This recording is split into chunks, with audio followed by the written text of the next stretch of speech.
கர்த்தருடைய பரிசுத்தமுள்ள நாமத்திற்கு ஸ்தோத்திரம். என்னைய நாளின் கர்த்தருடைய வார்த்தையாக பிரசங்கியின் புஸ்தகம் 7வது அதிகாரம் 8வது வசனம். ஒரு காரியத்தின் துவக்கத்தை பார்க்கிலும் அதன் முடிவு நல்லது. பெருமை உள்ளவனை பார்க்கிலும் பொறுமை உள்ளவன் உத்தமன். எனக்கருமையானவர்கள் இந்த இடத்துல பிரசங்கி சொல்லும் பொழுது சொல்லுகிறார், ஒரு காரியத்தினுடைய துவக்கத்தை நான் பார்க்கிலும் அதனுடைய முடிவு தான் முக்கியம். ஒருவேளை ஆரம்பிக்கும் பொழுது அநேக காரியங்களை திட்டமிட்டு அநேக காரியங்களை நாம் பலவிதமான ஆலோசனைகளை செய்து துவங்குகிறோம். ஆனால் அதனுடைய முடிவு எப்படியாக இருக்கிறது? அந்த முடிவு தான் மிகவும் முக்கியமானதாக இருக்க வேண்டும். தொடர்ந்து அவர் சொல்லும் பொழுது சொல்லுகிறார், பெருமையுள்ளவனை பார்க்கிலும் பொறுமையுள்ளவன் உத்தமன். ஆகவே நம்முடைய காரியங்களை நாம் பொறுமையாய் கையாளும் பொழுது அதனுடைய துவக்கத்தை பார்க்கிலும் முடிவு மிகவும் மேன்மையுள்ளதாக இருக்கும்.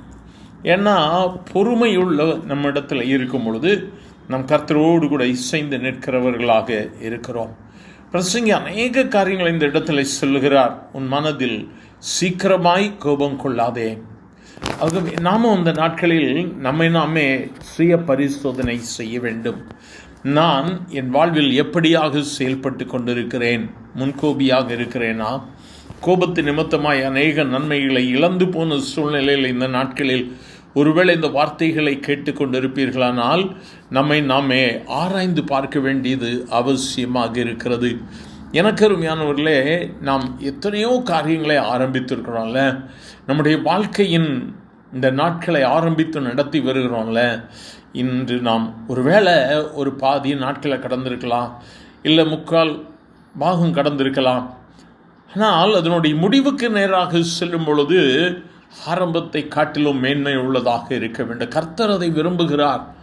ஆரம்ப நாளில் நான் ரொம்ப ஜெபம் பண்ணுவேன், ஆரம்ப நாளில் நான் இயேசுவோடு கூட இருந்தேன், ஆரம்ப நாட்களில் இயேசுனோடு கூட பேசுவேன், எல்லாம் நல்லதான். இன்றைக்கு என் வாழ்க்கை எப்படியாக இருக்கிறது?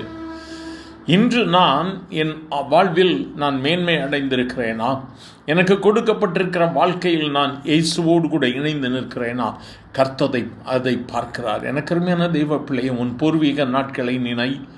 இன்று கர்த்தர் உன்னை கொண்டு வந்திருக்கிற இந்த ஸ்தானத்தில் நீ கர்த்தருக்கு மகிமையை செலுத்துவாயா? துவக்கத்தை கர்த்தர் எழுதிவிட்டார். முடிவு இந்த ஓட்டத்தின் நாட்களில் கர்த்தர் நம்மோடு கூட இருக்கார்ல. ஆண்டவர்கிட்ட சொல்லாமா, நீங்கள் கூட இருந்தால் தான் என்னுடைய முடிவு சம்பூரணமாக இருக்கும். ஆண்டவரை நோக்கி பார்க்கலாமா? எங்கள் அன்பின் ஆண்டவரே, ஆசீர்வதிக்கப்பட்ட இந்த காலை வேளைக்காக நன்றி ஆண்டவரே.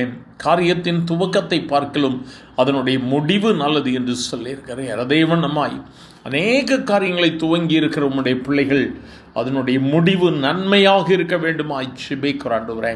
வாழ்வின் கசப்புகள், போராட்டங்கள், தடைகள் எல்லாவற்றையும் அப்புறப்படுத்தி போட்டு முடிவுக்கு நன்மைக்கு ஏதுவாக வழி நடத்தும் ஆண்டவரே. முடிவு மேன்மை உள்ளதாக இருக்கும். பொறுமையோடு கூட தன்னுடைய வாழ்வில் ஓடுகிறவர்கள் கெம்பீரமாக இருப்பார்கள். ஆசீர்வதியும் இயேசுவின் நாமத்தில் பிதாவே. ஆமேன், ஆமேன்.